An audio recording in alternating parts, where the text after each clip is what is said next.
지금 긴급 속보가 떠서 제가 확인 좀 하겠습니다. 참 기가 막힌 양쪽 속보입니다. 공수처장 연합뉴스입니다. 공수처장 윤 대통령 소환 통지 수령 거부 그다음에 적법한 절차 취하겠다 이렇게 적법한 절차를 공수처장이 지금 법사위에서 발언한 게 기사가 제목으로 나왔고요. 윤석열 측 부른다고 가는 게 법치 아니야.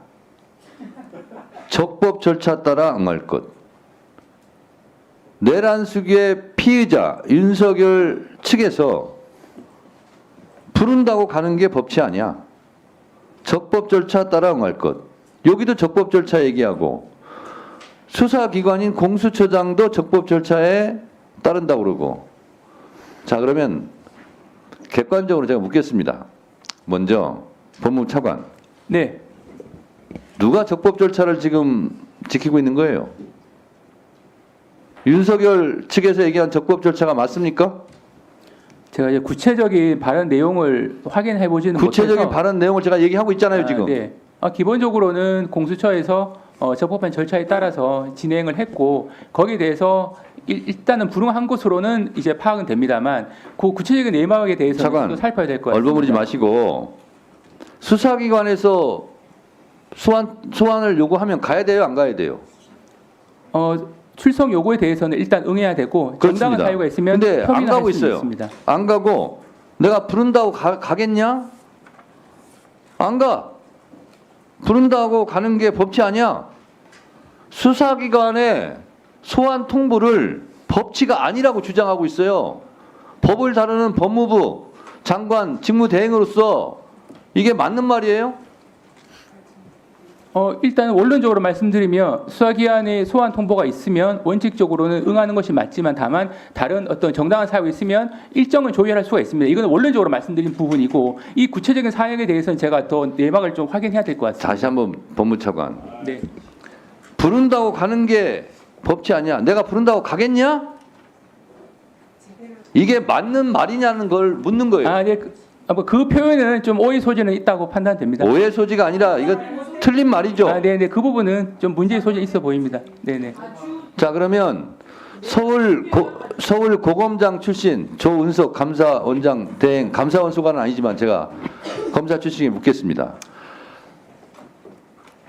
검사하실 때 수사하실 때 예. 피의자를 소환 통보하죠. 예, 했죠, 많이 했죠. 예. 수사하면서. 네. 그런데 그 피의자가 내가 부른다고 가겠냐? 그건 법치 아니야. 이렇게 얘기하면 네. 네, 맞습니다. 안 부르겠습니다. 그렇게 한 적 있습니까, 없습니까? 다른 분 수사는 잘 모르겠고요. 수사라는 게 기본적으로 수사의 성격이 다 다른데 기본 사건의 비중이 크고 중요한 사건 같은 경우는 검사가 사건을 주동해야 된다는 것이 기본 원칙입니다. 끌려가는 게 아니라. 그렇습니다. 예. 자, 그러니까 피의자 소환을 했어요, 검찰에서. 예. 내가 부른다고 가겠냐? 안 가. 그러면 네, 알겠습니다 하고 수사 안 합니까? 아니면 긴급 체포합니까? 그러니까 간단한 거예요. 검사가 피의자에 대해서 계속 부르는데 예. 조사받으러 오라고 부르는데 안 가요. 계속 버텨요. 네. 그럼 수사를 안 한 적 있습니까, 없습니까? 수사는 하지요. 하죠. 어떻게 했습니까?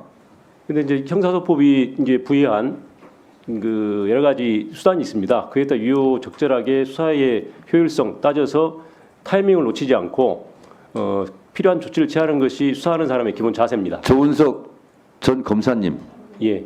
이런 경우는 강제 구인 조치 하지 않습니까? 맞죠?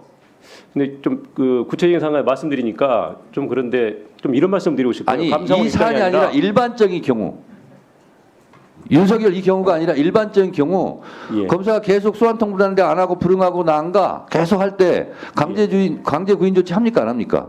당연히 뭐 체포영장하고 강제 절차를 그렇습니다. 대한민국 헌법 12.1조는 모든 국민은 법 앞에 평등하고 이 항에는 특수계급은 인정되지 않는다고 그랬어요. 예. 일반적인 범죄 피의자를 그럴 경우는 체포영장 발부해서 강제 구인하는데 윤석열은 전직 대통령이니까 안 합니까? 아니, 현직 대통령 신분이니까 안 합니까? 그건 아니죠. 답변을 요구하십니까? 똑같이 적용해야 되죠. 답변을 요구하십니까? 네. 아마 저 공수처장이나 다른 수사에 지금 주재하시는 분들이 다 지금 그 공정성 시비 문제로 해서 말씀 안 하시고 계시지만은 실적으로는 다 필요한 조치를 취하고 있다고 봅니다. 적시에 하기 위해서. 예. 자, 그러니까 이게 법원행정처장님 예. 그냥 윤석열이라고 생각하지 마시고 이렇게 피의자가 계속 소환에 불응해요. 안 나고 버텨요. 그래서 검사가 체포영장 청구를 하면 법원에서 발부해 줍니까? 안 해줍니까? 예, 조금 전에 다른 의원님 질의에도 제가 말씀드렸습니다만은 그런 경우에 이제 체포영장 발부가 이제 구체적으로 영장 판사가 과연 그것이 전체적인 경위나 맥락에 비추어서 정당한 사유가 있는지 없는지를 판단해서 발부 여부를 결정할 것이라고 봅니다. 그 우리가 국감 때도 많이 얘기했습니다만 검사가 청구한 영장 발부율이 그때 몇 프로였죠? 90%가 넘죠. 압수수색 영장을 말씀하시는 것 같습니다. 압수수색 영장도 대부분 영장 발부하지 않습니까? 근데 이렇게 여러 차례 수사기관의 소환에 불응하고 버티고 있으면 검사가 영장 청구하면 100%가 아니라 200%다 내주지 않았습니까? 소장님 그렇지 않습니까? 이제 불응한 사유라든지 횟수라든지 이런 부분도 다 참작해서 영장 판사가 원칙에 따라 잘 처리할 것이라고 믿습니다. 비상계엄도 분통 터지고 분노할 일이지만 이 윤석열의 태도 있지 않습니까? 뭐라고 또 얘기했는지 아세요? 윤석열 측에서 변호인단 같은데 내란죄 성립 안 된답니다. 그럼 뭐예요? 비상계엄이 뭐예요? 그러면 내란죄가 성립이 안 되면 이렇게 버티고 있고 반국민적 저항을 하고 있는데 그리고 소환에도 불응하고 있는데 뭘 이렇게 미적거리냐는 거예요. 긴급 체포영장 발부받아서 즉각 잡으러 가야지. 이러니까요. 윤석열도 밉지만 수사기관도 법원도 국민들한테 다 미움사는 거예요. 그런 상황을 아시기 바랍니다. 참 답답합니다. 아이고. 자, 그러면 지금부터 잠시만 주목해 주시기 바랍니다. 제가 구독자분들을 위해서 선물 하나를 준비했는데요. 제가 항상 여러분들께 드리는 말씀이 있습니다. 뉴스만 평소에 잘 챙겨보셔도 돈이 되고 돈을 벌 수 있다라고 말씀을 드렸는데요. 여러분들은 여기 보시는 삼성전자 뉴스를 보고 어떤 생각이 드세요? 아니면 정치인들의 뉴스, 날씨 뉴스를 보고는 어떤 생각이 드시나요? 그냥 뉴스만 보고 끝내는지 아니면 이 뉴스를 어떻게 이용할 수 있는지 이 부분을 고민하고 계시는지를 되물어보고 싶습니다. 그 이유가 뭐냐 하면 제가 지난번에 여러분들께 뭐라고 말씀을 드렸었죠? 지금은 반도체 섹터를 눈여겨보셔야 한다고 말씀드렸습니다. 그리고 나서 이런 썸네일들 뉴스를 통해서 많이 보셨을 겁니다. 반도체 내용이 이슈가 됐을 때 부자들은 어떻게 생각한다? 반도체 관련주들은 뭐가 있는지, 어떤 종목이 가장 좋은지, 어디에 투자해야 돈이 몰리는지 자연스럽게 생각한다고 제가 말씀을 드렸죠. 그 이유가 뭐냐 하면 부자들이 봤을 때는 이슈가 곧 돈으로 이어지고 그 이슈가 나에게 돈을 벌어준다는 경험적 확신이 있기 때문에 부자들은 항상 이런 사회적 이슈를 관심있게 챙겨본다고 제가 말씀을 드렸습니다. 이번에도 마찬가지인데요. 제가 지난번에 시청자분들과 함께하는 주식으로 수익 내기 이벤트를 진행했었죠. 당연히 100% 무료로 진행을 했었고요.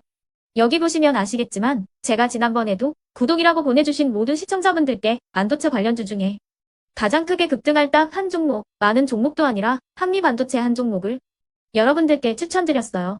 그러면서 여기 나와 있는 대로 정확히 얼마에 매수해야 하는지 그리고 수익률이 어느 정도 나왔을 때 팔아야 하는지를 이런 부분들까지 여러분들에게 정확히 알려드렸었는데 지금 실제로 어떻게 되었다? 오른쪽을 보시면 아시겠지만 제가 지난번 문자 발송으로 이 한미 반도체를 소개해드리고 나서 실제로 이렇게 5배 이상 어마무시한 상승이 나왔습니다. 100만 원만 투자를 했어도 무려 500만 원이 넘는 수익금이 생긴 거죠. 그래서 당시에도 굉장히 많은 분들이 제가 드린 이 한미 반도체로 수익을 내실 수가 있으셨을 텐데요. 다시 한번 축하드린다고 말씀을 드리겠고 이번에도 마찬가지입니다. 앞으로도 2024년, 2025년 계속해서 기대해볼 섹터는 AI입니다. 그 중에서도 AI 반도체는 그 누구도 부정할 수 없는 미래성장 산업입니다. 그러면 우리가 어떻게 생각해 볼 수 있을까요? AI 반도체 종목 중에 앞으로 크게 대장 역할을 하면서 10배 이상 급등할 수 있는 텐베고 종목을 지금부터 열심히 추적해야 한다는 겁니다. 큰 돈을 투자하지 않더라도 월급의 일부분 아주 소액이라도 이 종목을 모아가야 수백 %의 수익률을 손에 쥘 수 있는 것이죠.